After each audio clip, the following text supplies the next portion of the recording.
What's up guys, NepentheZ here and welcome back to another episode of The Road to Glory. Today we complete a few massive things. We go up through some divisions, we attack that Gareth Barry squad builder challenge, and we claim our FUT champion rewards. Interesting stuff to talk about with FUT champions and in general to talk about with the series. Let me get my desktop open real quick because I've got a message that I screen capped that I want to read out. That I think is important to address and is important to the series. Before we get into that, if you could drop a thumbs up, that would be absolutely awesome. And secondly, my FUT Champions rewards aren't live.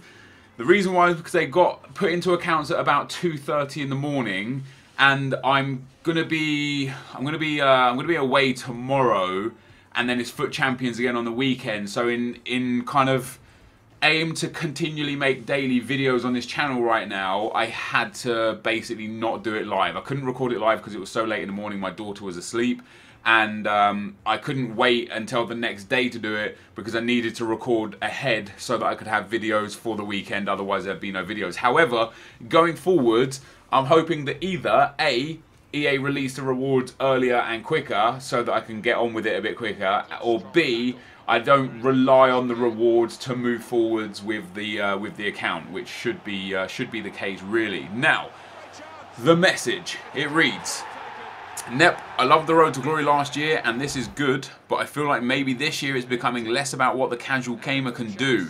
I know you still have spent no money on it, but I can't see that many people will have the time to play as many games as you do. This is a difficult thing to measure and to keep in balance as everyone is different, but maybe you could limit your games in the weekend league to 20.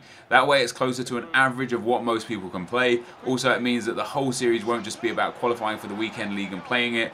That way, for some people who won't be good enough to qualify, there will still be enough in the series for them to learn from and get better. Now, there's a lot of really important points brought up in this message, and in fact, we talked about it. I brought it up myself some episodes ago about how much we should play on this account and how much time we should spend on this account, because theoretically, I could actually be in a much better place on this account than I currently am. I know if I go and sit on the web app for 1 or 2 hours a day, trading the MLS and Liga NOS silver cards, I genuinely could make 40 to 50,000 coins a day, and I decide not to do it because I don't think that everyone has that ability to do it.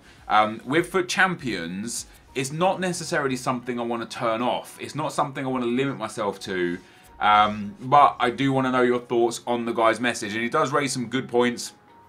It is hard to measure and hard to balance, and there's never going to be a point where it suits everyone. There's never going to be a point where it's like, you know, if I play 10 games, I'm going to be suiting one demographic. If I play 20 games, I'll be suiting a different demographic. And if I play all 40 games, I'll be suiting a different demographic. You know, like there's so many of you that watch that have varying like social schedules that limit your time on FIFA. Some of you just watch it because you can't do it yourself and you don't have the time to do it yourself. Some of you watch for tips and advice, and it would be good to get your thoughts and feedback in a bit more detail in the comment section below. So for Aaron Murray, who did put the comment up, I appreciate the feedback. You know, the whole aim of the Road to Glory is to show people what you can do without spending money. However, there is a case to be made that time is more important than money, and spending too much time on the series, like essentially you may as well spend money. You know, like if I sat on this account for 10 hours a day, I would be far ahead of someone who sat on the account for 1 to 2 hours a day. You know, and that's just the truth of the matter. So in that sense, yeah, I understand where you're coming from, and I get it. However, I believe that even with me advancing in FUT Champions and playing more games than your casual gamer and doing more things than your casual gamer, I still believe personally that I offer really good opportunities to learn, to make coins, and to grow as a FIFA player and to best manage your account, regardless of how much time or effort I've put into my account, and regardless of how many coins I have. Now, interestingly, Nick28T has his poor man Road to Glory. He spent far less time on his account than I have, and he has far more value in his account than I do. He got really lucky in a couple of his squad builder challenge packs where he packed a Yaya Toure worth like 40, 50k. I think he packed a Gundogan. In his bronze pack method, he packed Emre Moore, who went for like 35k. In a very short space of time, he packed like 3 Sydney players who all went for 10k each. And in general, he's just had such better luck than me, that he's in a much stronger position than me in far less time. So there is also a case to be made for that more time doesn't necessarily mean more coins. And I've actually made some huge mistakes on this series, something that I want to talk about a little bit today. But in general, it is very hard, and as you say yourself, it's difficult to measure and keep in balance. But I think personally, the fact that I've spent considerably more time on this account than Nick has on his, and I have considerably less in my account than Nick has in his, I think it actually goes to show that more time doesn't necessarily mean less experience or help for a casual gamer. In terms of mistakes that I've made, something that I want to point out, and something that I realised far too late, well, too late in the sense of the here and now, but early enough in the sense of we're literally barely 2 weeks into FIFA. Like in terms of the full release, it is 2 weeks tomorrow, you know? So in terms of that, we've got a great account. I'm very happy with what we've achieved. But one thing that I was doing, two or three things I was doing that was wrong that I implore you guys not to do. Number one is the time that I was buying my players. More often than not, I spend my time on this account late at night, and it's a horrendous time to buy. There's less on the market, you know, there's no packs being open, so the prices typically at night are a little bit more expensive than they are during the day, and I always tend to just buy and sell, you know, at night, which isn't necessarily the best idea. However, it's kind of what I've got. It's kind of where I'm at. The other thing that I've been doing wrong, massively wrong, is not paying attention to players that I'm selling with chemistry styles. As of right now, the Hunter chemistry style was like over 4,000 coins. A week or so ago, when I put Hunter chemistry style on Sansone and on Hunter, I was buying them for like 2,800 to 3,000 coins. So when you sell a player, especially if they have the key attribute card on them, you can actually sell them for way more than you bought them for. And I've sold and bought, well, I've bought lots of players. I've then bought the chem styles to apply to them. I've then sold them for like their going rate, not considering chem styles. And I've actually probably lost tens of thousands of coins because of it, which is stupid on my part. But now that I've brought it to my own attention, I'm going to bring it to your guys' attention and let you guys know that be vigilant. Be vigilant with how you buy and how you sell your players, specifically when it comes to chem styles. And in fact, you could probably make good money by buying players with chem styles on them and then selling them off for a little bit higher based on the chem style that they have. Now, our weekend rewards here, guys, you can see we just got promoted from the Division 7 into Division 6. We awarded 45,000 coins, 2 rare mega packs and 1 rare gold pack. I gotta be honest, I was expecting something nice. I was expecting to make a healthy amount of coins out of these packs, and although it's a great reward for just putting time into the game, you know, no entry fee, all you had to do is win a tournament to get in, I was expecting some really good things. Although the coin balance itself is up to 52,000, which is great. We've got, you know, 2 55k packs, 1 25k pack, and our first pack here contains a small flare, and it is Schmelzer. Unfortunately for me, Schmelzer does neither fit into a team that I use, nor does he sell for many coins. He's like 11 to 1,200 coins at most. Buffon and Defoe, whilst they could help me in my teams, they don't, because we have Walcott, we have Sterling to go up front. We would have to buy chemistry styles to apply to them, which would cost us coins. They don't also sell for much. We get a couple of fitness cards, a couple of position modifiers that maybe are helpful here or there. But overall, I was a little bit let down. Our next pack, again, small flares, don't care. We end up getting Nolito now. I saw the Man City badge and I thought, yeah, he's actually helpful. He goes into our squad building challenge for Gareth Barry. It's going to be very helpful. If we wanted to sell him, he's worth like 3,000 coins, which is great. We do get some good stuff in here, though. We get Piszczek, who is worth about 7,000 or 8,000 coins. Casemiro's worth a few thousand coins.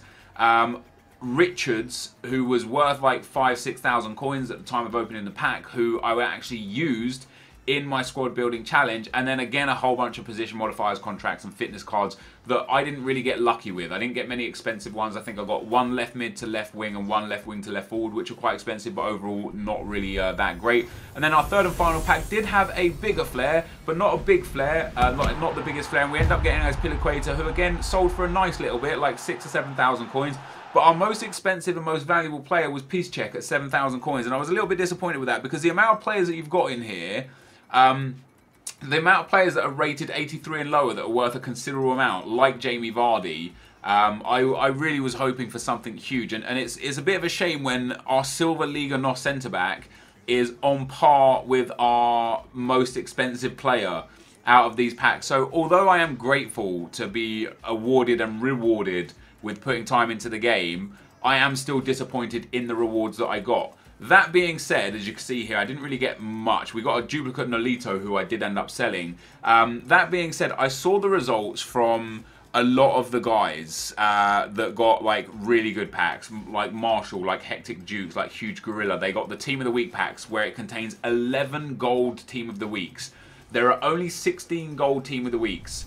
The biggest ones being Muller, Ronaldo and Lewandowski. None of them got Muller, Ronaldo or Lewandowski. Everyone got Mandzukic and lower. And I was like sitting there thinking, okay, maybe, just maybe, the pack weights of these reward packs are lower, because otherwise it's just going to flood the market with high-end expensive players and it's going to be stupid. So that's where I was at with my rewards. I was umming and ahhing about whether or not I wanted Gareth Barry, because I could have sold Richards for 6,000 or 7,000 coins, maybe 4,000 or 5,000 coins. Yeah, maybe like 4,000 or 5,000 coins, but I could have sold him for 4 or 5k. I bought Jedinak for, I think, 4,000 coins, 3,600, and I bought McCormack for 3,600. I bought Kolarov for 2,800, and I could have sold Nolito for like 3,000 some odd. So all in all there's like 15 to 20,000 coins worth of players right there that I'm going to be giving up for Gareth Barry. The bronze players I had from Bronze Pack Method, very happy days with those. But ultimately, it was like a conversation in my own mind between how valuable is Gareth Barry to me on a Road to Glory account, and will I use him? You know, he only has 40 pace. His card, other than pace, is exceptional. And I do want all the special cards on Road to Glory. So we open the pack that we get from that, and we get Remy Cabella. I thought he was going to be worth a decent amount because he's actually a really good cam. He's not worth anything. However, we do get ourselves 11 other non-rares, or commons as they're called now, who go a long way to, again, helping me complete future squad building challenges or sell. On average, I would say a common card, on average, like some sell for 354, some sell for 1,000 or so. On average, I'd say they sell for 700. So from that alone, we made about, you know, about 8,000 coins back from that pack alone. Let alone what we spent for the, you know, let's say the 20k that we spent for Gareth Barry. So we're about 10k in the hole right now, and you can see here I end up spending another few thousand coins to build this team. I also had to get a position modifier for Ayew. However, I did have them in the club from those packs, so they were free essentially. We end up getting 1,500 coins and a gold players pack back for this one, and it left us needing to just finish the final one for Gareth Barry. And once again, although I didn't overspend on those players. I didn't spend more than like 1,500 coins for a single player. I thought that was actually quite a good deal. And again, we get a gold players pack where it's only one rare, but it's guaranteed, I think, 10 gold. And our player was Tolisso. Now, Tolisso actually sells for around 1,500 coins, which was quite nice. And once again, all the common cards that are in here will all sell for an average of about 700 coins. So we pull back there about another 9,000 coins again. So we pulled in anywhere from 18 to 20,000 coins, and we spent around 30,000 coins. We got the 1.5k back, and we get 4.5k back from completing the final one. So, you know, we're only about 5,000 in the hole right now, not including this final squad builder. So with this one as well, that I obviously use a no loss glitch to do it. I didn't spend much coins on this. I think altogether about 3,000 to 5,000 coins. So altogether, this Gareth Barry cost me, I think, under 10,000 coins, which in hindsight is a phenomenal price to pay